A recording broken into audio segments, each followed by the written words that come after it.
It's natural and tempting to think that lower prices will attract more clients, offer better value for your customers, and make your buyers happy. But what if you were doing your clients a disservice by not charging what you're truly worth?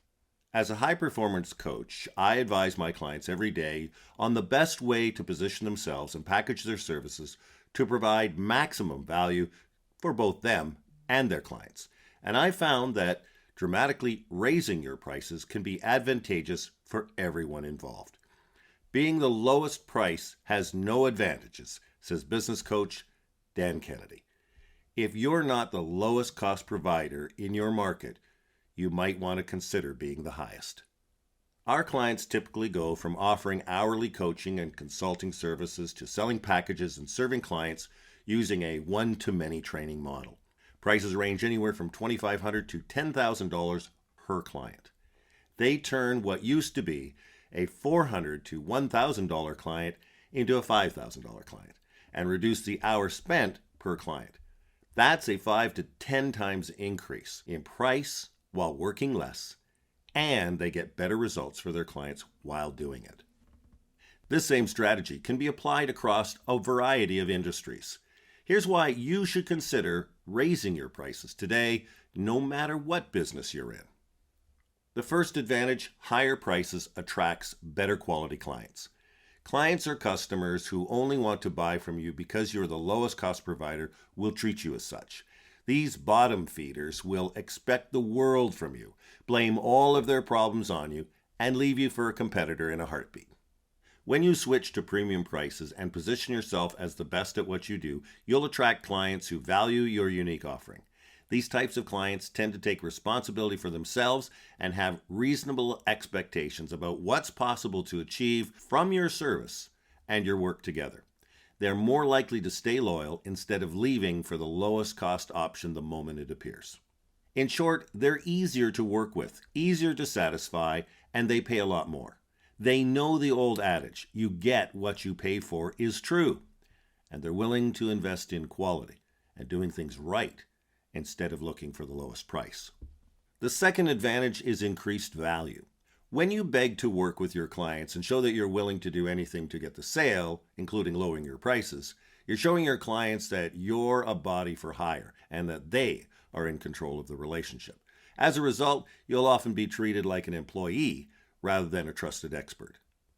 When you charge premium prices, offer specific and defined services, and you show an unwillingness to budge on what you're worth, you'll be treated as a respected authority in your market. By creating some exclusivity and by being out of reach to the lower end customers, you actually shift how your customers view you in their mind. You get to dictate the terms of the arrangement, and you get to decide exactly what value you provide instead of doing anything the client asks. This leaves you a lot less scattered, a lot more focused, and your client will treat you with respect. Earlier this year, a violinist stood just outside Washington, D.C. on the subway system, where they performed 6 classical pieces. He performed on a violin made in 1713 that cost him $3.5 million. More than 1,000 people walked by on their way to work. That violinist was Joshua Bell, and he played for 45 minutes. During that time, only 6 people stopped to listen. About 20 gave him money and continued on their way. In total, he collected $32. When he finished playing, there was no applause. There was no recognition. None of the passers-by knew this, but Bell is one of the best musicians in the world, and he commands more than $1,000 per minute to perform his music. 2 days before he played in the subway, Bell sold out a theater in Boston where the seats averaged $100. Now, we wouldn't necessarily expect the ordinary subway user to be a fan of classical music, but one thing is clear. People pay attention to what they've paid for.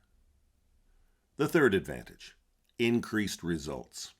When you charge higher prices, your clients will be more invested in getting results. If you sell training or education, charging low prices will cause your clients to give up at the first sign of resistance, difficulty, or struggle. When your client pays $5,000 to work with you, they're much more likely to stick with the process long enough to get the results, even if that means trying and failing a few times before getting it right. Have you ever wondered what would happen if college was free? It is free with massive open online courses. Ivy League schools like Stanford and Harvard and Columbia release their courses for free online. The average completion rate is less than 7%. The average graduation rate at Harvard for paying students is 97.5%. If you have a low success rate with your clients and you don't think it's your product or process, try raising your prices. The fourth advantage, increased support. If you want to make $100,000, you could do it by selling a $100 product to 1,000 people, or by selling a $10,000 product to 10 people.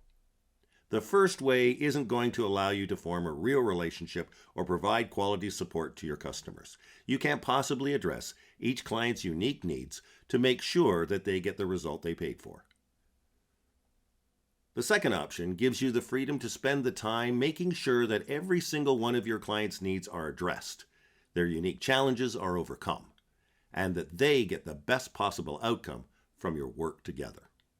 Think about any one of the popular fitness videos on the market today compared to a personal trainer. Which one do you think gets better results for the buyer? Sure, there's the rare self-motivated individual who prefers fitness videos over, everything else. But for the general public, having someone to yell in your face when you don't want to do another set of burpees is going to increase the likelihood of success. The whole field of marketing is strongly based in psychology, and this is absolutely true when it comes to a pricing strategy.